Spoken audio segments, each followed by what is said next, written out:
بے خوف ہو جاؤ، تمہارے سارے معاملات اللہ کے ہاتھ میں ہیں، اور اس سے بہتر اور بڑی قدرتوں والا کوئی بھی نہیں، تمہارا نصیب بھی نہیں۔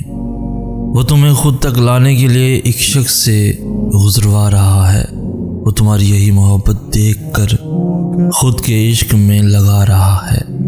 دل پر بوجھ اور بے چینی سی محسوس ہو تو تنہائی میں اللہ سے باتیں شروع کر دو، اپنا سارا غم اللہ کو بتا دو۔ یقین کرو اللہ اتنی توجہ سے تمہیں سنتا ہے کہ تمہاری بات ختم ہونے سے پہلے ہی سکون سے نواز دے گا۔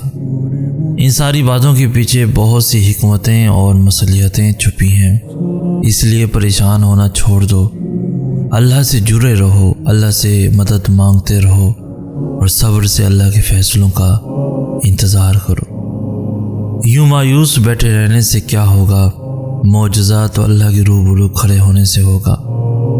یقین کا دعویٰ کرتے ہو تو یقین رکھو بھی، یہ سوچ کر کیوں گھبراتے ہو کہ آگے کیا ہوگا؟ جانتے ہو کیوں یہ بے چینی تمہیں ستاتی ہے؟ تم بہت جلد باز ہو، تمہاری جلد بازی تمہیں تھکاتی ہے، تم ہر بار نافرمانی کرتے ہو اللہ کے فیصلوں کی، مگر آخر میں اسی کی محبت ہر بار تمہیں تمہاری محبت سے بچاتی ہے، لیکن تمہیں ہر حفاظت سزا ہی نظر آتی ہے۔ تم دیکھتے نہیں پر زندگی تمہیں ہر ایک کی حقیقت دکھاتی ہے۔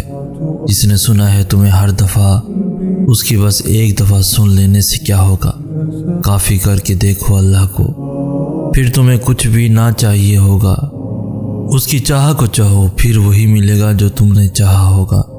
تم راضی رکھو اسے، پھر وہی ہوگا جس پر تمہارا دل راضی ہوگا۔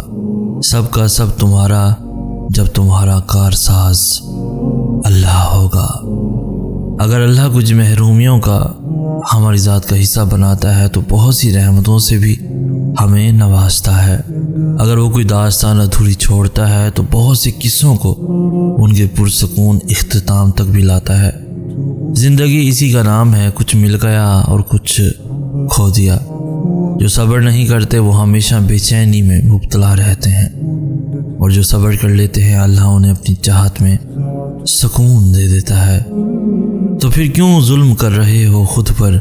اس کی چاہت کو اول رکھو گے تو وہ تمہارا ہر اختتام پرسکون بنا دے گا۔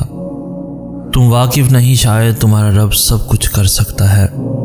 اللہ وہاں ہے جہاں توکل ہے، اللہ وہاں ہے جہاں صبر ہے، اللہ وہاں ہے جہاں توبہ ہے، اللہ وہاں ہے جہاں بھروسہ ہے، اللہ وہاں ہے جہاں امید ہے، اللہ وہاں ہے جہاں دعا ہے، اللہ وہاں ہے جہاں سجدہ ہے، اللہ نور ہے، اور اللہ ہر اس جگہ ہے جہاں اس کو یاد کرنے والا ہے۔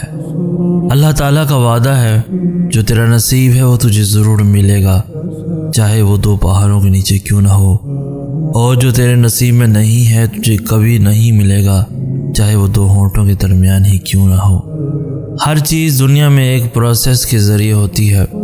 پودے کو اگنے کے لیے دھوپ کی سختی برداشت کرنی پڑتی ہے، اسی طرح پانی کو شفاف کرنے کے لیے اسے آگ پر چڑھا کر ابالا جاتا ہے۔ بالکل اسی طرح سونے کو کندن بنانے کے لیے اسے بھٹی میں گرم آگ میں ڈالا جاتا ہے۔ یہ آزمائشیں، مشکلات تمہیں آج بہت اذیت دے رہی ہیں، جان لو کہ تمہاری نشو و نما کے لیے اتنی ہی ضروری ہے۔ تمہیں ایک بہتر انسان بنانے کے لیے اللہ تعالیٰ مشکلات سے گزارتا ہے تاکہ تم ایک بہتر اور مضبوط انسان بن کے نکلو۔ اس لیے ان آزمائشوں سے بھاگنے کی بجائے ان سے لڑنا سیکھو اور مضبوط بننا سیکھو، کیونکہ جب تم ان سے گزر کر ان کی طرف مڑ کے دیکھو گے تو اپنے آج اور اپنے ماضی کے انسان میں زمین اور آسمان کا فرق پاؤ گے۔ اللہ یقین والوں کے لیے راستہ بناتا ہے، اور جانتے ہو یقین والے کیسے ہوتے ہیں کہ جب ان کی دعائیں بھی ان کے مخالف ہو جائیں وہ تب بھی اللہ سے مانگنا نہیں چھوڑتے۔ ایسا یقین کہ جب ان کی ساری دنیا ان کی آنکھوں کے سامنے بکھرتی ہوئی دکھائی دے رہی ہوتی ہے اور وہ تب بھی آسمان کی جانب دیکھ کر کہتے ہیں ہمیں پتہ ہے تو ہمیں تھام لے گا، تو بتاؤ پھر کیا تم اتنا یقین رکھتے ہو اس پر کہ اپنے منصوبوں کو اس کے منصوبے کے لیے ترک کر دو؟ نہیں، تم تو فوراً ڈر جاتے ہو اور پھر زور زور سے کہنے لگتے ہو کہ اللہ نے میری دعائیں تو سنی ہی نہیں، بھول گئے ہو۔ اللہ فرماتا ہے کہ تم کیا سمجھتے ہو کہ تم کہو گے میں ایمان لایا اور پھر تم آزمائے نہ جاؤ گے؟ جان مارنی پڑتی ہے تب جا کے اللہ ملتا ہے، یقین کی کڑی آزمائش کاٹنی پڑتی ہے، پھر جا کر معجزے ہوتے ہیں۔ تو پھر یقین رکھو، ایسا یقین کہ اگر اللہ تمہیں دائیں جانب چلنے کا کہہ دے تو تم چل دو، یہ جانتے ہوئے بھی کہ تمہاری چاہ بائیں جانب ہے، پھر دیکھو کیسے وہ بائیں کو دائیں طرف لے آتا ہے اور تمہیں اس راستے سے اپنی قدرتیں دکھاتا ہے جہاں سے تمہیں کچھ بھی ملنے کی توقع نہ تھی۔ کیوں رک گئے ہو؟ کیوں ایک ہی ادھورے قصے پہ یہ سوچ لیا ہے کہ زندگی ختم ہو گئی ہے؟ کیوں خود کو اتنی بے چینی میں ڈال رکھا ہے؟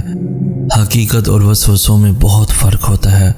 تمہارے وسوسے جس چیز سے تمہیں خوف زدہ کرتے ہیں، تمہارے رب کے پاس ان سب وسوسوں کا حل موجود ہے۔ اگر تمہاری مشکلات بڑھ گئی ہیں تو یہ کیوں بھول بیٹھے ہو کہ تمہارے رب کی پہنچ اس سے کہیں آگے ہے؟ تمہارے رب کی رحمت ان خدشات سے بہت افضل ہے، تو پھر کیوں ہاتھ پہ ہاتھ دھرے بیٹھے ہو؟ زندگی اسی کا تو نام ہے کہ گرنا اور پھر گر کر سنبھلنا۔ ابھی تو ان گنت دفعہ تمہیں گرنا ہے اور پھر سے سنبھلنا ہے، پھر سے اٹھ کھڑے ہونا ہے۔ تو پھر چھوڑو اس ضد کو، جو چلا گیا اس کے حق میں سلامتی کی دعا کرو اور جو پاس ہے اس کے لیے پردہ داری کی دعا کرو کہ ہر انسان پر پردہ پڑا رہے اور یہ جو 2-4 رشتے باقی ہیں وہ قائم رہیں۔ اور یاد رکھو اللہ کی سوا نہ کبھی کوئی تمہارا بنا ہے اور نہ بن سکتا ہے۔ تمہیں دوسروں کے لیے نہیں، اپنے لیے آگے بڑھنا ہے، اتنا چلنا ہے، اتنا چلنا ہے کہ ساری پرانی یادیں، خلیشیں اور تلخ لوگ پیچھے رہ جائیں اور تم ان سب سے باہر نکل آؤ۔